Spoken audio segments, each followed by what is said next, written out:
तिकडे कल्याण डोंबिवली महापालिकेच्या पाणी पुरवठा विभागाचे अधिकारी कार्यालयातल्या टेबलवरच ऑन ड्युटी दारू पित असल्याचा अतिशय धक्कादायक प्रकार समोर आलाय। कल्याणमधील गणेशवाडीतल्या इमारतीचे रहिवासी पाणी येत नाही म्हणून आपली समस्या मांडण्यासाठी कार्यालयात गेले, त्यावेळी हा प्रकार दिसून आला। हा संतप्त प्रकार पाहिल्यावर रहिवाशांनी जाब विचारण्याचा प्रयत्न केला, मात्र मद्यधुंद कर्मचाऱ्यांनी नागरिकांना धक्काबुक्की करून कार्यालयातून पळ काढलाय। एका अधिकाऱ्याने 4 चाकी गाडी तर एका रहिवाशाच्या अंगावर घातली, मात्र सुदैवाने यात तो रहिवासी वाचलाय। या घटनेमुळे कल्याण डोंबिवली पालिकेतला भोंगळ कारभार समोर आलाय। अधिक माहिती घेऊया, आपले प्रतिनिधी सुहास रेळेकर आपल्या सोबत आहेत। सुहास, हे अधिकारी नेमके कोण होते आणि त्यांच्यावर आता कारवाई झाली आहे का?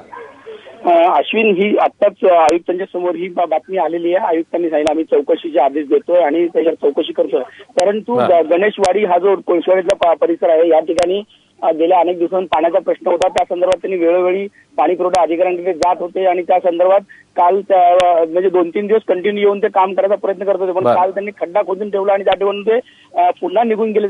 नागरिकांना हाच संमत आला की आम्हाला रोज काम करतोय आणि इथून कसं काय जातात, म्हणून त्याच्या मागे पाठलाग करत गेले असता ते त्यांच्या ऑफिसमध्ये सगळे अधिकारी दारू पित असताना आणि जेवत असताना दिसले। अश्विन।